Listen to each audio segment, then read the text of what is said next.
waaw asalaamaaleykum mbokk yi xarit yi ak am di jàmm yi fépp fu waay nekk ñu ngi la naan jàpp loxo mbokk yi ñu dellu si waat ci seen plateau di Senego Média ba tey ñu ngi ci vie et avis tey dalaloon gan goo xam ne enseignant la ñu fas yéene di bokk ak moom plateau bi tous les 15 jours muy tous les jeudis donc mbokk yi ñu ngi leen di nuyu di leen gërëm comme ni ma leen koy waxee di leen ñaanit ngeen di abonné bu ngeen dee abonné di ngeen di mën a def seen contribution te ñun ci loolu dañuy fas yéene di doxee loolu moo ñuy gën a mottali ñu di leen waxee lépp loo xam ne neexu leen ci chaîne bi bu ngeen ñu ko waxee bu soobee yàlla ni ngeen ko bëggee leen koy defee mbokk yi Senego Média dellu di leen fësal ne ñu ngi fi mais pour ñëpp Senego Média nekku fi rek pour Aïcha wala pour keneen dafa ubbi ay portam pour ñëpp képp koo xam ne mu ngi dox ci li ñuy dox ubbi na la suñuy porte boo mënta ñëw gis ñu boo ñu bindee wala nga toog foofu nga nekk ñun dinañ def tous les moyens fekk la fa nga nekk jërëjëf. asalaamaaleykum mbokk mi. maaleykum salaam soxna si tur bi naka la. Gora Ndir. Gora Ndir présenté wul ci mbokk yi tey Senego Média tey gis nga ko noonu Gora Ndir la invité. waaw kon salaamaaleykum maa ngi leen di nuyu di leen ziar ginnaaw bi ma sante yàlla julli ci Yonent bi sallallahu alayhi wa sallam maa ngi ziar soxna Aïcha di ziar waa Senego Média ñi nga xamante ne vraiment ñoom invité tey ci seen plateau bi nii. maa ngi leen di ñaanal liggéey bi ñu sumb yàlla nañ ko commencé ci bismillahi rahmaani rahim àggale ko ci alhamdulillahi rabbil alamin te ñu xam ne liggéey la boo xam ne yombul parce que vraiment affaire yu télé ak rajo moom doon na loo xamante ne fi mu nekk ci jamono bi dafa am ay fakk-pakk yoo xam ne daf ci am ci biir ma leen di ñaanal ñu gën a góorgóorlu ci lii ndax yàlla ñaan yàlla gën leen ci jàppale wax dëgg yàlla loolu laa amoon ci lu may wax ci introduction bi. waaw dégg ngeen kàddu yooyu Gora di yëkkati léegi yàlla ñu ko yàlla boole. ndax nag désormais yaa ngi ci suñu biir parce que tous les jeudi tous les 15 jours incha allahu rabbi fas yéeneen bokk plateau bi di wax ci wàllum enseignement bu ne enseignement dañuy daal di dugg ci école yi te xam ngeen ne école yi jamono yii ñu toll moo lëmbe Sénégal gépp li gën a ñor réew mi li gën a ñor gouvernement bi li gën a ñor Macky Sall actuellement dafa bokk ci wàllum jàngale gi ndax tamit ne gone mooy avenir suba. ci loolu moo tax fa mu nekk ñu fas yéene di def débat yu yaatoo ci wàllum jàngale bi lëmb na trop réew mi. Gora sunu wax dëgg yàlla tey daal ñu bëgg a dugg ci kan moo war a jàngale ak kan mooy jàngale. kon soxna Aïcha comme ni ma koy waxoon rek sànq bu may nuyoo di introduire njàngale dafa nekk loo xamante ni comme ni nga ko waxee mooy préoccupation waxuma sax président Macky Sall mais képp kuy jullit nekk nit képp kuy na ma jégalu si jullit gi népp kuy nit di yewoo ci am réew ndax am réew comme ni ñu ko yàgg waxee mënul dox te amul njàng dafa nekk secteur boo xam ne c'est un secteur clé ci doxinu réew boo ko xoolee nguur gi li muy dégager ci budget ci wàllu jàngale amul fenn foo xamante ni dégager na ko ci donc bi ñu koy mën a waxee kenn ki nga xam mooy jéem a teg tànk ci waa ak njàngale mooy wàllu santé te muy doon 2 secteurs yoo xam c'est des secteurs clés comme on a l'habitude de le dire donc mu doon loo xamante ni wax dëgg yàlla am na solo lool. soo ma nee nag tey ñu waxtaan ci kan moo war a jàngale dinaa ci kontaan te dinaa ci sawar ndax léegi dañu jàpp ni njàngale mi léegi dafa am sooxe bi li ko fi andi mooy am na ñoo xam ne dañu dugg ci njàngale parce que amatuñu lu ñuy def seen àdduna. dem nañ ba découragé ñii jàng nañu seen jàng àggul ñu toog seen kër di yeewu ak di jóg ñu xëy suba teel léegi ñu ne jamono bi doy na waar soit seen yaay pression lay doon seen yaay wala seen papa wala seen xarit jamono baa ngi metti te ngaa dem jàngale te noonu lañ la koy waxee. et puis BFM parfois BFM kese ngay am. très bien waaw te ngaa dem jàngale ji bu ñu nee te ngaa dem yaay man bëgguma jàngale ndax jàngalekat yi daal wax dëgg yàlla parce que ngeen di gisee léegi nii jàngalekat jàpp nañ ni comme ni ñu am ñooy doomu bàjjenu ñëpp jàngalekat amul dara day wàññi suukar jàngalekat day lu muy def ci bilan la koy def donc ñoom ça ne motive pas nit ñi war a dem jàngale du ñu dem te loolu la ñu gëm mais man jàpp naa ni loolu il faut ñu lever voile boobu loolu amul ci jamono bii léegi ndax bi nga xamante ne yow comme ni ñu ko waxee jàng dafa nekk métier boo xam ni Yonent bi sallallahu alayhi wasallam daf ni jàngale dafa baax dañ cee war a jaar ndax da see jaar jàngale dafa am solo léegi nag yow mi nga xam ne da nga koo gëm def ko sa vocation xëy suba teel ni man kat lii dama koo gëm dama ciy bëgg a jaamu si yàlla jox ma si loo xam ne dafay barkeel lu ma mën a yore sama njaboot mu barkeel doo bokk nga xamante ni comme ni ko waxee sànq papaam wala yaayam wala xaritam dafa def pression ci moom pour mu jàngale ndax kële danaan jéggikaay laa koy def damay dem su ma xëyee dem jàngale ji su weer wi dee ñu fay ma soit ma jàppale samay waajur pour un laps de temps defi la neen kooku du ko defee comme ni ñu ko war a jàngale te dinaa dégg sama benn xarit bu ñuy wax Aziz Sànq doon na waxtaan ak man ba ni jàngalekat bi moom médecin bi ñoo yem ils n'ont pas droit à l'erreur médecin boo xamante ni il prend un ulcéreux quelqu'un qui a un ulcère duodénal par exemple il lui prescrit de l'aspirine naa dégg sama xaritu médecin yi ñu naan loolu baaxul mën na koo naan il peut tout de suite leneen mën na cee am kon donc erreur boobu xam nga toléruñ ko médecin bi noonu ñu ko ñàkk a toléré médecin bi noonu lañ ko ñàkk a toléré jàngalekat bi jàngalekat boo xamante ni tabax jàngalekat dañuy jàpp ni comme kuy tabax rek la boo tabaxee briques yi dafa am noo leen di war a tege bu bii baaxee bii wëndeelu say briques defe naan sa tabax du baax jàngalekat bu toog ci classe am benn conscience professionnelle am benn déontologie bu ko permettre mu mën a taxaw foofu ci biir classe ba di jàngale kooku am na loo xamante ni yenn erreur waru koo def. mais jàngalekat ban niveau la war a am ba doog a jàngale. bon comme ni ñu ko doon waxee bu njëkk certificat sax daan na jàngale dem nañu benn instant BFM dañoo dem ba BFM dina jàngale mais si suñu jamono léegi bii nii njàng mi nguur gi def nañ ci ak ñi nga xam ne ñoo ko lënk ministère de l'éducation inspecteurs yi ak les acteurs de yi nga xam ne dañuy dox ci wàllu njàngale mi ñun ñëpp dem nañu ba nga xam ne waxtaan nañ ci ak syndicats yi ba nga xamante ni njàngale mi fi mu nekk nii am na fu ñu ko mën a teg ba nga xam ne baccalauréat ngay am dugg ci njàng mi. loolu ba ñaata at ngeen ko tàmbali. waaw parce que jamono yi la. mais nag dañ ñu woon du lépp nag dañ ñu woon dañ koy def ay pàcc maanaam ay pàcc la ñii dinañ jàpp ci ni ñii am BFM mën a continuer dugg ci njàng bi mais dafa am fu muy yem ñu ni beneen pàcc bi maanaam bu ñu ko teelee ci bu ñu nee 100% dañ ni benn pourcentage bi mën nañ ko jël ci ñii beneen pourcentage bi dañ koy jël ci ñi nga xamante ne ñooy mais ñi am bac ñooy ëpp ndax dañoo bëgg dem a dem ba fu nekk nii pour mën a yëkkati niveau njàngale mi ñu seet au minimum ñi nga xam dañuy am bac et plus konte jëm si kaw loolu doon loo xamante ni day nekk benn socle boo xam ne day gën a dëgëral njàngale. mais ki am BFM. ban erreur lay def ci classe am par exemple lan la mën a rapporter élève bi muy jàngal parce que niveau BFM du niveau bu. waaw comme ni ñu ko doon waxee si sama mbokk jàngalekat yi dama koy jégalu bu baax ndax comme nañu ko doon BFM mu njëkk ba. moo gën sax boo dee seet fekk ni licence su boo dee seet léegi ci njàngale mi ndax problème njàngale mi moom léegi Aïcha ñëpp a ko xam da ngay gis élève benn étudiant bu nekk université. boo xamante ne pour lakkal la benn phrase tubaab bu jub mais c'est tout un tas de problème. foofu sore na université rek. université carrément rek. voilà léegi nag bu fekkee ni état bi tamit nguur gi ak ñi jàpp lëkkaloo wàllu njàngale mi boo demee ba ñuy jéem a wax ni tendance bi dañuy dem ba fu nekk dañuy bàyyi ay certificat yooyu amatul BFM bi dañuy wàññi bay jël bac léegi c'est un minimum dans ce pays. concours yu bëri vraiment léegi mënatoo koo def sans le bac. yooyu aussi defe naan day motiver. te dina permettre problème boobu su réglé woo parents yi du ñu toogat naan comme ay jamono yoo xamante ni dañ daan wax naan ay comme tu vois par exemple ñun ñëpp jaar nañ ci volontariat man ak keneen ñii ba ñuy jaar ci volontariat dañu am seen BFM nekk fay defatuñu laneen ba mu yàgg ñu wàññeekuwaat xëy leen rek gis leen ci classe yi ñuy jàngale. est-ce que tey Gora Ndir dafa judd rek bëgg a enseigner wala daf ko dab. waaw ba léegi ma jégalu tuuti pour ma àggale foofu ci li ma doon wax ci ñi dugg ci wàllu ñi nga xamante ni ñun dañoo xëy rek am seen BFM daa dugg ci njàngale mi ak ñi nga xamante ne dañoo jaar ci ay volontaires de l'éducation soog a dem ñooñu am na ci ñoo xamante ne volontaires yoo xamante ni dañ koo gëm mooy li ngay wax noonu ci xëy rek dugg ci ñëpp dañ koo gëm jóge université wala ñu am seen BFM ñafe bañee ko déggu ci njàngale mi ñooñu dañ koo def maanaam métier moo xam ne dañ koo gëm te yàlla tax bëgg see jaamu yàlla ñaanal lu ñu si am barkeel bokkut ak nag benn mataar boo xamante ne dafa jógee fële am BFM moom toog lu yàgg jàngalewul xëy suba teel di jaayam wala papaam ci ay quotas sécuritaires yooyu ñu daan wax neneen deful concours. parce que volontaire bi nga xamante dafa def concours ñu ni 1000 personnes la ñu c'est 1000 candidats la ñu tànn ci une trentaine du question ay BFM wala leneen borom BFM ba jàll ci concours boobu am na niveau xëy na borom bac ba ndax ci dañ leen a tànn ci seen biir. am na ñu am licence am na ñu am maîtrise am na ñu am bac am na ñu am BFM nekk ci biir wërsëg am na ci tuuti comme ni ñu wax examen mais tamit ay compétence daf cee am nga jàll ci concours bi dem kooku dina ko mën a def na mu ko war a defee. yaa ngi dégg.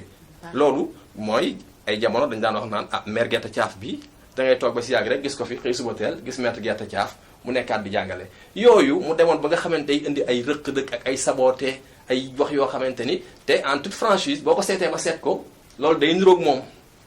loolu nag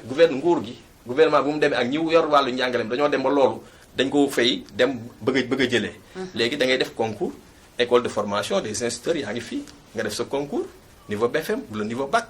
daal di dem def njàngale ñu corriger la nga def examen bi ñu corriger la nga dem jàll dem école de formation ñu former la ngay dem ci pratique école bi di dem ci classe yi di pratiquer génn am sa écrit yóbbaale sa dem sur le boo paree boo génnee ñu affecté la sur le terrain inspecteurs yi ñëw xool si la tàggat la xool sa liggéey soog laa jox sa CAP wala sa CAP. loolu yëpp ñaata durée lay am. loolu soo génnee. par exemple su jàngalkat bu génnee ba dem ci terrain bi rek léegi noonu. mën nañ koy seet si. ça dépend nag ci bu njëkk comme nu mu doon demee par exemple daan nañu wax ni ñi nekk ci am na ñoo xam dañu daan toog ay juróomi at ñeenti at nekk ci àll yu sori yoo xam ne wax dëgg yàlla xam nga rek ak ngóoram doon doxee yenn saa yi inspecteur du ñu mën a def déplacement di leen seet. bokk dañuy xam dañoo nekk ci biir dëkk bi ñu nekk ci ville bi ñu ci bëri ñoom wax dëgg macha allah inspecteurs yi doy nañu mën nañoo jël sax oto. tranquillement dem seet si leen fekk si leen. donc loolu amul app boo xamante ni mën nañ ko xayma voilà ça dépend rek ci disponibilité inspecteurs yi. ak nombre de candidats yi. ak seen liggéey nun lañ koy mën a doxalee. waaw léegi nag bu may tontu tamit ci. ñëwaat ci sa question bi mu waroon ni ma est-ce que góor a ndir rek dafa xëy rek. dem jàngale. jàpp naa ne loolu tontu bi day jafe parce que loolu tontu bi day jafe. bon non dañuy laaj est-ce que góor a ndir depuis mu nekk xale dafa opté jàngale wala. laneen. waaw parce que du xam nga bu njëkk. comme ni ma la wax rek ni la jàngalekat dañu ko jàppe woon ni comme nit koo xamante ni ku tekkiwul dara la dañu koy jàppe ndax non. lu bëri changé na bu njëkk comme bi waxtaanee ak sama benn xarit maa ngi jégal foofu sama xarit bi ma doon waxtaan Aziz Sang nee na bu njëkk boo gisee jàngalekat bi da nga defoon ni sax na ma yàlla jégal beneen nit la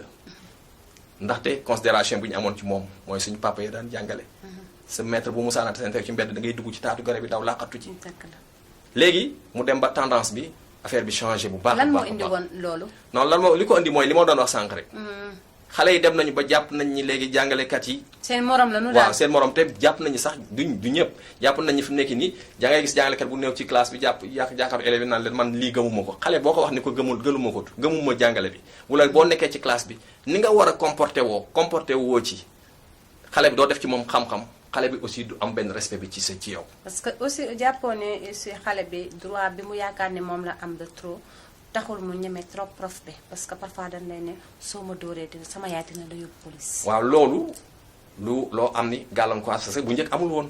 bu njëkk da nga daan toog ci école bi boo defee yenn yi sa maître da lay corriger.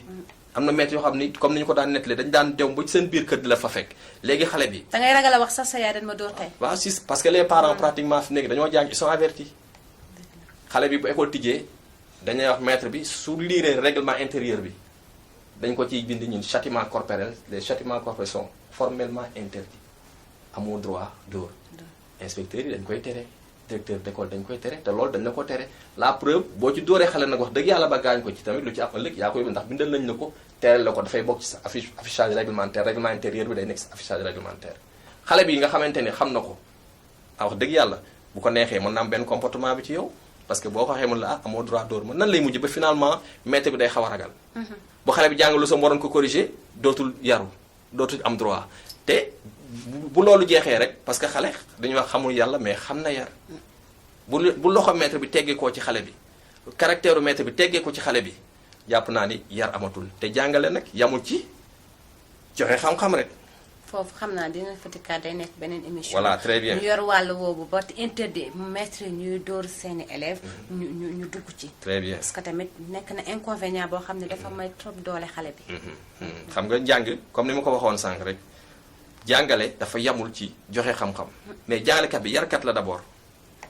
jàngalekat bi dafa war a joxe xam-xam mais c'est d'abord un éducateur mais nag kii yar dangaa war a yaru ba pare.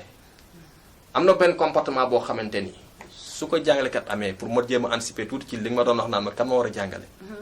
su ko comportement boo xam ne bu ko jàngalekat bi amee mënut a def dara ci xale bi muy jàngal. prof buy dugg ci classe am nga baal ma. nan la war a comporter buy dugg si déjà ci école bi. mooy li ma la wax. xam nga li ñuy jàngale l'enseignant est un modèle. jàngalekat bi war na buy ñëw ci école bi sol bu baax am benn comportement boo xam ni xale bi da ko ciy xool di ko ndax xale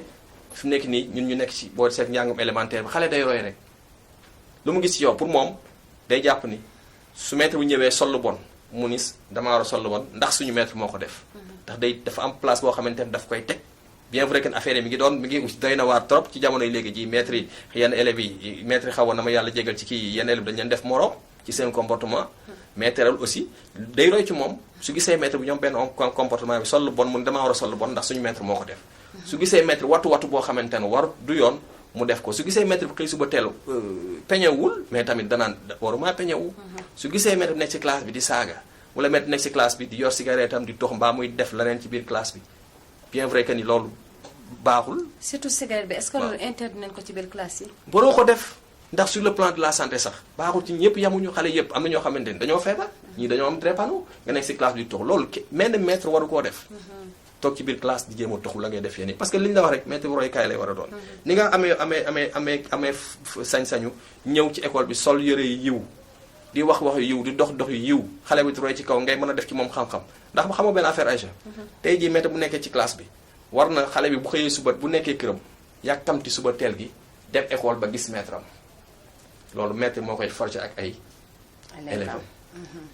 maître warul nekk gendarme devant ses élèves mais maître aussi warul ñàkk fayda ba élève bi di ko yàpp. est-ce que yéen dina leen dal ngeen am jour boo xam du ngeen jàngale mais da ngeen di waxtaan ak seen élèves. loolu jàppale man personnellement jàppee ma ko jour saa bu ma toogee samay élèves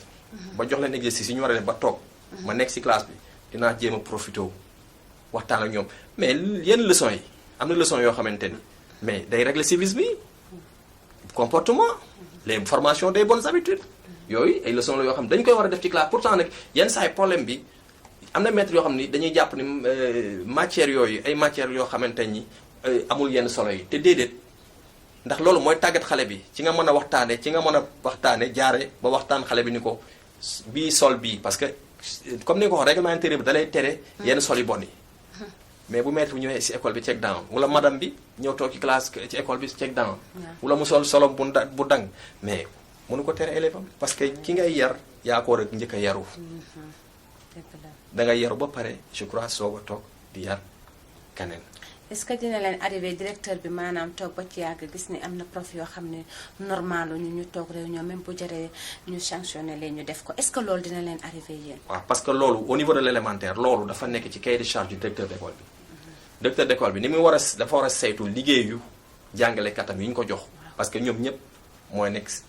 ci personnel bi yëpp ci loxoom la ñu nekk muy élèves yi ak maîtres yi daa war des fois visite de classe daf ko war di def di dugg ci classe yi di xool maîtres yi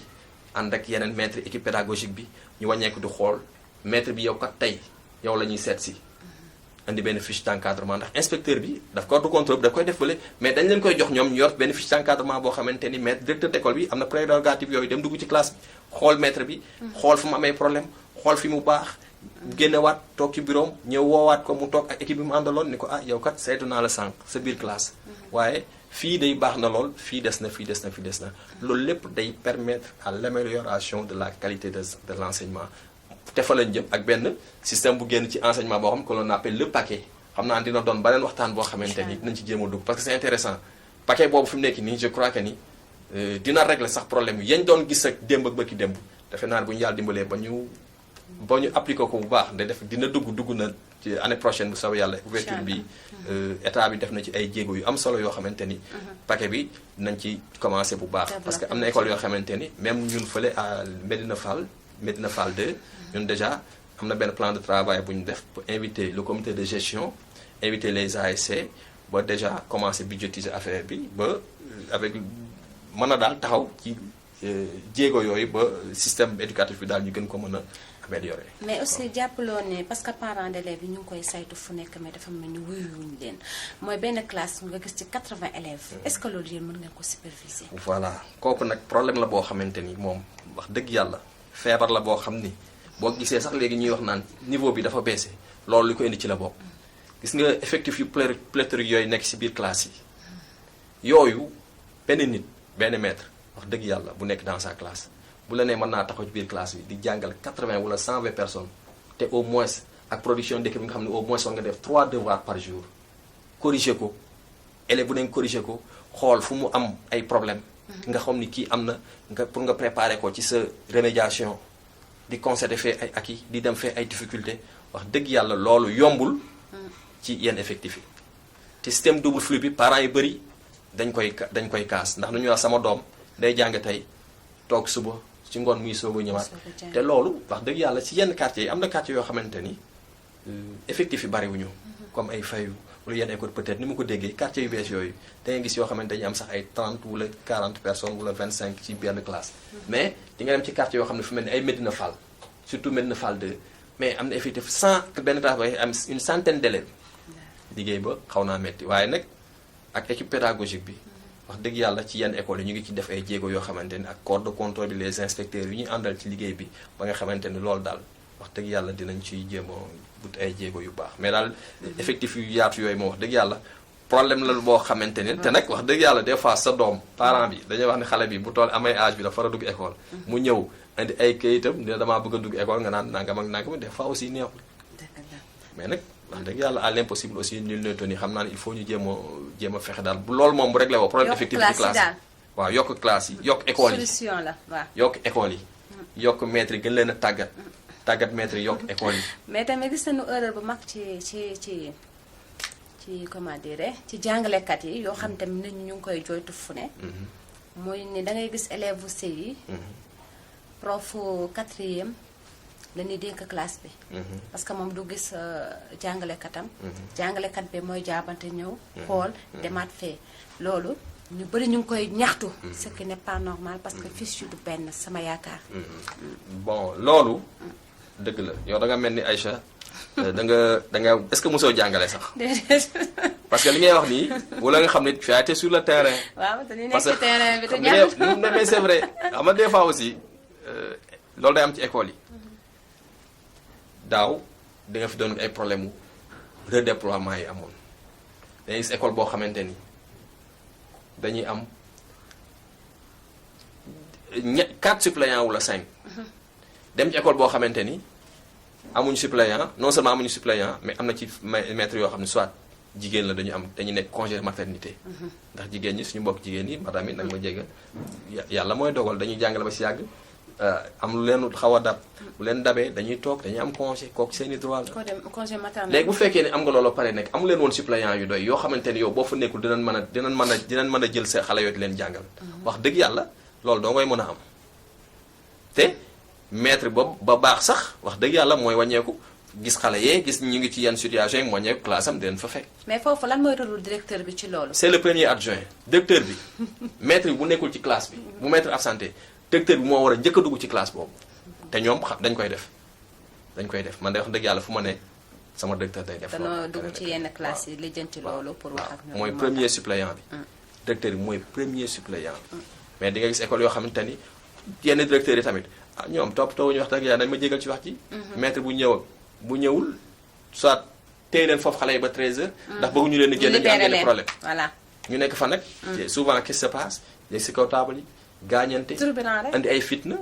te yooyu vraiment baaxul gis nañu même si élève boo xam ne par exemple bu ñu tardé ku war a dugg 3h ñëw 3h et demi ñu dàq la est-ce que yow jàpp nga ni loolu mooy conséquence su xale bi loolu lañ ko war a def waaw parce que xam nga dañ leen koy wax heure yi donc toujours man damay ñëwaat ci yow rek parce que sama mbokk jàngalekat ñu ngi may déglu ñu wax yor yi wàllu njàngale ñu ngi lay déglu dama ni la sànq lu ma lay wax ni règlement intérieur bi su école tijjee maître bi daf koo war a leeralal xale yi liir ko ñu dégg ko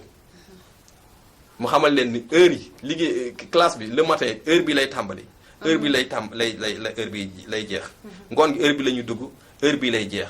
kooku du yow gis nga élève bu def loolu nga ñëw dàq ko bu ñëwee bu parent bi ñëwee jàppal ci loxoom ba mu ñëw ci bureau directeur bu ko woo sa classe ndax souvent tamit loolu maa ngi ciy jégalu suñu yenn parents yi maître parents d'élèves yi bàyyi ba yenn heure yu ñëw ci biir école bi di perturber maître yi ci njàngaleem wala ñëw directement si biir classe di la fa fekk romb directeur bi bu leen directeur bi gisee moom dina leen woo ne leen fii ngeen mën a wax mais fekk fa di wax ci yeneen boo ko waxee parent bi man kat directeur dañoo dàq sama doom ndax dafa tardé 30 minutes day génn règlement ne ban heure la ñu dugg xale bi xam na ban heure lay dugg école xam na suba gi ban heure lay wàcc maître ban heure la war a ñëw bu ko dàqee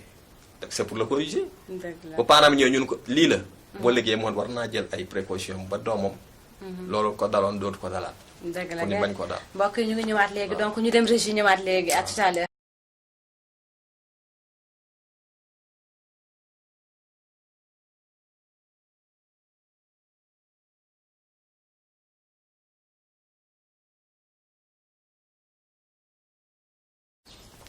waaw mbokk yi comme ni ngeen ko gisee jëlaat nañu sunu antenne ñuy àggali ba tey sunu émission ñu nekkoon ci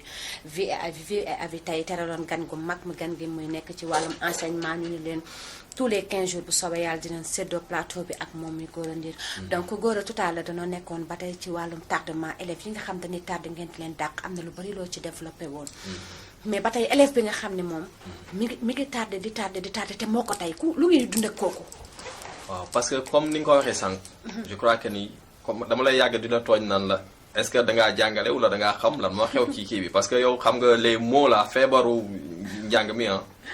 na ci élèves yoo xamante ni comme ni ñu ko waxee jamono bi dafa toll foo xamante ni ñëpp yamuñu yàlla dafa bind ñii jox leen yenn wërsëg bi bind ñii xaw a am na mu demee. loolu jàngalekat bi comme ni ñu ko wax nga jàngalekat bi bu fekkee ni jàngalekat boo xam ne xam na rôle am maanaam lii jàngale mooy lan. dafa war a jéem a d'abord bu école tijjee tout au début rek bu ñu ko joxee lisam ba mu xamee élève am mu jéem a d'abord xam élève bi xam élève yi yamul ci lu dul xam turam ak santam déedéet gis naa jàngalekat boo xam ne sama benn xarit bu tudd monsieur Xuma day dem ba day jël sax numéro téléphone parent bi xam yan situation la xale bi di dund mi ngi dund ak yaayam wala mi ngi dund ak papaam wala nan la nekkee seen biir kër am nañu doole amuñu doole xale bi di nga ko xam des fois ci accoutrement bi ak ni mu ñëwee ci école di nga ci xam xale bu ci am yenn moyens yi si amul moyen am na ñoo xam ni parents yoo xam ni yàlla dafa leen a dénk wërsëg mën nañ ko ba fu 1h jotee dañ naan seen waa kër fu midi et demi jotee wala 1h na añ bi pare xale yi bëgg ñu tardé kooku yamul ak ki nga xamante ne soxna Aïcha yaayam day dem marché jaay naanaam wala mu jaay laneenam ba jóge marché 2h mu ñëw war a taal añ bi pour ñu xale yi mën a xew du dem kooku maître bi su ko xamee war na bu ñëwee ci classe bi ni mu koy traité wax dëgg yàlla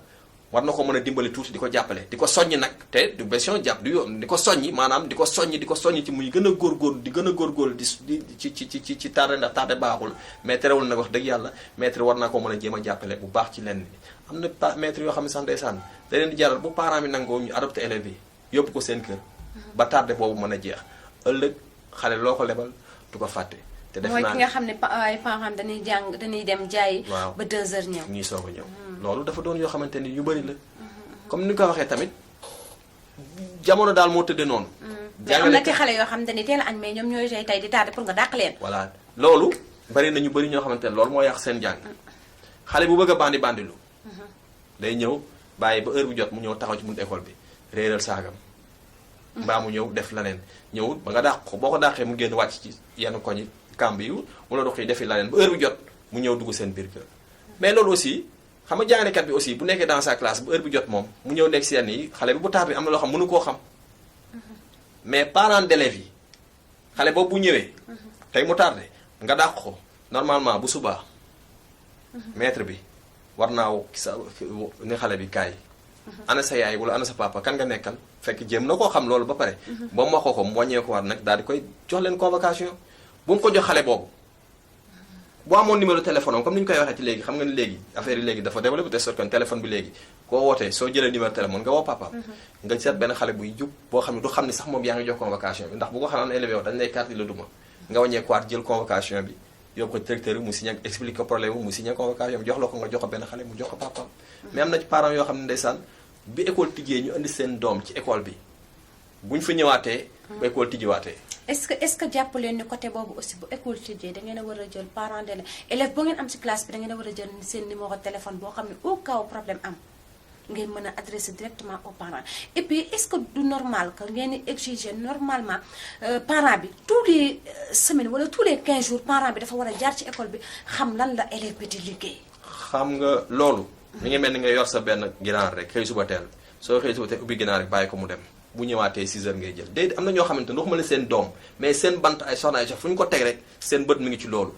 loolu moo lay wax ne gis nga doom dafa am loo xamante ne wax dëgg yàlla àq da doom lu àq la ci sa doom. toppatoo woo ko dugal nga ko fa rek bàyyi nga ko xamoo am na kaye xamoo mi ngi jàng. est-ce que jàppoon ne ni li nu dul fay la parce que booy fay dina métti ci yow d'une sorte que di nga lijjanti li ngay fay fan lay dugg. waaw parce que boo dee seet yeneen école privée yi ñoom seen problème mooy so élève bi tardé di nga ñëw parce que su weer wi dee yow yaay fay.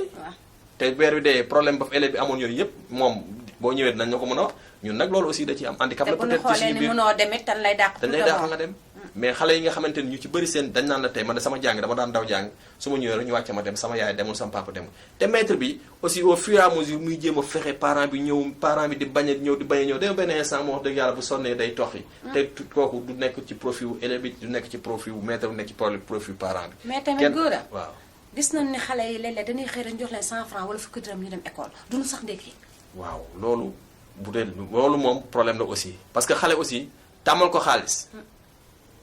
xëy suba teel defaral ko defe naa ne mu ndékki même bu fekkee ni sexew la boo koy jox mu naan sexew bi dem école moo gën jël xaalis di ko jox muy dem ndax des fois nga jox xaalis bu wàññeeku bu dee xale boo xam ne peut-être du jàng leçon am na élève boo xam ne ci biir classe bi mën na koy wan mbaa mu koy booleeg maître bi bu ñëwee mënu ko am lu ñu la jox ndékki mu jox ko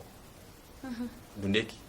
bu dee xale bu ragal boo xam ne moromam lay tooñ mu ni ko suba dinaa la jàpp dinaa la dóor mu jox xaalisam yaa ko jox xaalis bi def ni mi ngi ndékki fekk lekkul naanul. et puis ban conséquence la xale bi di am ci ñàkk a ndékki il faut que parents yi aussi xam ko parce que xamuñu ko ñoom tamit ban conséquence lay jural xale bi parce que xale bi am à peine 7 ans nga jox ko 100 francs mu dem. xam nga ndékki dafa baax ci nit maître bi sax bu nekkee ci classe bi 8 heures ba 13 heures lekkul dara da nga koy gis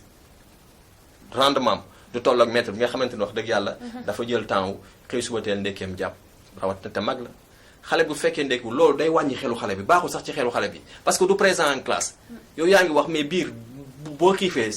mënoo capter dara nga nekk ci classe bi di nelaw wala ngay def nekk ñuy dóor fekk en général kooku ngay jàpp di ko def na am na problème boo xamante ne feebar la boo xam mi ngi ci moom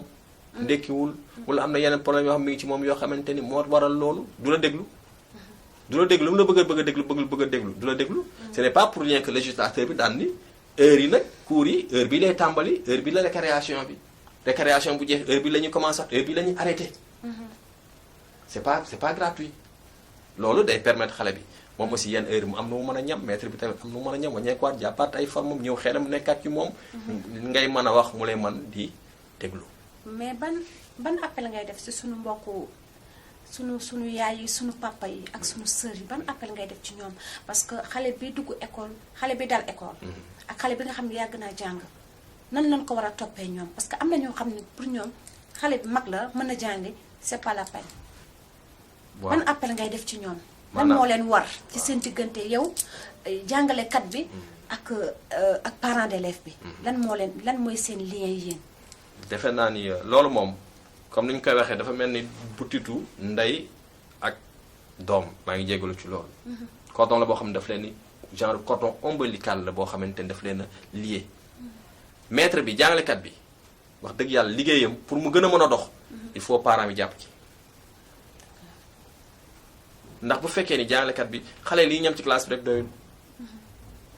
bu fekkee ni xale bi li muy fu ñëwee ci classe bi lañu koy wan rek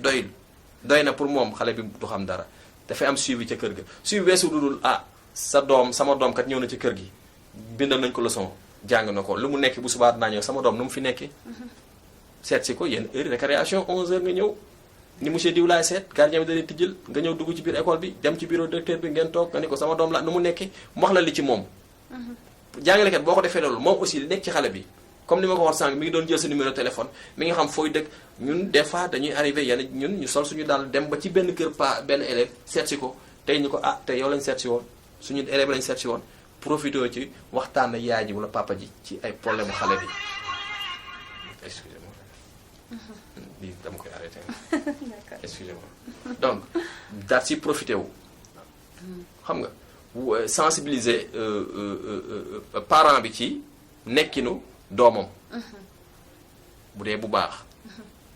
mu gën ci góorgóorlu bu dee safaan bi aussi nga jéem ko wax ni ko nii la nekk mu gën ci mais bu fekkee ne gisantewu leen xamantewu leen waxtaanu leen du ngeen communiquer en toute franchise defe naa ni lu maître bëgg a doxal te parents yi jàppuñu ci du neex donc dangay def appel ci parents d'élèves waaw ñu gën ñu jàppale gën a présent ci école bi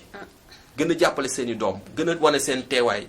ci école bi jàppale maître bi jàppale seen bopp jàppale seen doom. je crois que ni jàppale seen doom mooy jàppale maître bi. ndax maître bi rek boo dee seet li ma ko yàgg a wax ñun jàngalekat yi defe naa ni ñoo gën a bëgg boo dee seet sax seen doom ndax heure li ñu nekk ak ñoom sax parents duñu ko nekk ak ñoom. la preuve da ngay am ñaari doom xëy suba teel vacances yi jot nga xëy suba teel ñu nekk ci kër gi rek nga mujj di yuuxu di daw.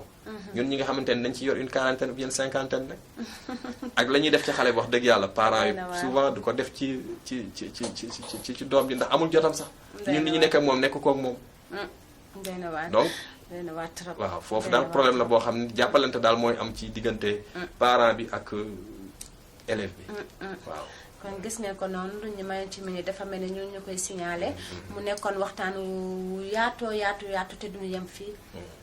dégg ngeen ko noonu appel bu mu def ci parents d'élèves yi muy ñaan vraiment booloo di am loolu ak jaxasoo bu sax dakk di am ci parents d'élèves bi ak maître am parce que loolu mooy dooleel prof bi ak élève am te it bu boobaa élève bi dina xam ni bu defee erreur rek ay parents dinañ ko yëg te tamit ñuy organiser vraiment ay rencontres yoo xam ne góor a day nekk prof yi ak parents yi. parce que parents yi ñooy lépp comme ni nga koy waxee. xale bi lu mu jàng-jàng bu demee tëdd nelaw moog zéro yam. il faut xale bi di jàng et puis am jàmm. il faut ñu koy jox lekk à temps. parce que xale bi ngay may 100 francs rek bañ a jóg sangu ko yooyu xale bi gis nañ ni sax góor a yooyu yëpp dinañ ci ñëw. buy jàng du sax sangu góor a bu ñëwee ay laas lay am fii day ñëw rek toog tu vois. alors que prof am set na wecc mais ay parents parfois ñoo dul tal sax sang xale bi am na xale yu bari boo leen laajee te xamuñ sax sangu suba teel dañuy xëy rek wékkoo saak dem jàngi donc loolu yëpp dinañ ci ñëwaat mbokk yi góor ñu bëgg nga tàggoo fii 15 jours xam naa ne bu soobee yàlla dina la recevoir ak yu bees a bees boole kook sunu li ni war a continuer ci émission bi incha allah kon comme ni nga ko waxee soxna Aïcha maa ngi doon di tàmbali ñu ngi wax ñu ngi koy ñaan yàlla tàmbali ko bismillahi rahmaani rahim yàlla dimbali ñu ba ñu àggale ni alhamdulillahi rabbil alamin maa ngi gën a comme ni nga ko waxee rek def naan sensibilisation tu l'as déjà fait waxtaan ak parents yi ñu gën a jàppale jàngalekat yi ndax problème école sénégalaise moom fi mu nekk nii problème yi moom wax dëgg yàlla yéeme na lool ci wàllu jàngalekat yi wàllu syndicat yi yooyu yëpp ñuy waxtaan lay doon wàllu élèves yi ci seen bopp wàllu ñii nga xam ne jàngale comme ni nga ko waxee suñu thème tey bi kan moo war a jàngale boobu dafa am solo donc vraiment maa ngi leen di sant di leen gërëm te di ñaan nag wax dëgg yàlla suñu chaîne bi nga xamante ni mooy Senucom média bi nekk ci chaîne télévision yi nga xamante ni dañ leen di tudd ñu doon ay royukaay ci Sénégal pour ne pas dire waxuma Sénégal sax partout dans le monde mais ñaan yàlla aussi téléspectateurs yi comme ni nga ko waxee woon rek sànq ñuy woote nag ci suñu chaîne bi di ñu bind wax dëgg yàlla bu ko defee di ñu jox ay idées yu bees bu ko defee ñu gën a mën a parfaire suñu liggéey ndax comme ni ñu koy waxee tey liggéey moom toujours da ngay jéem à chaque fois di jéem a góorgóorlu ba mu gën a loolu ñu ngi sàkk aussi seen ñaan ci télévision bi wax dëgg yàlla di leen sant di leen gërëm maa ngi sant ñëpp maa ngi sant soxna Aïcha bi ma invité woon di sant techniciens yi vraiment jërëjëf merci beaucoup. waaw dégg ngeen mbokk yi gan gi ñu daloon tey muy góor di ñu fas yéene di ko ànd ak moom tous les 15 jours incha allah muy tous les jeudis donc ñu fas yéene di ko dalal fii suñu plateau ñuy wax ci wàllum kan moo war a jàngale. ci loolu la ñuy dugg dinañ dugg ci pàcc yu bare mbokk yi pareeguñu parce que école bi nee naa leen liggéey bu yaatu mu ngi ci dinañ ci dugg bu soobee yàlla. ñuy gërëm suñu caméraman di gërëm techniciens yi di gërëm ñëpp bàyyi ñu kenn Senucom média di leen jox dig daje incha allah yàggatul dara mbokk yi merci beaucoup.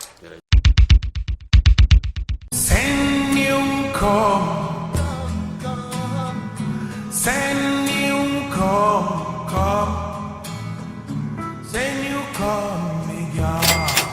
Senucom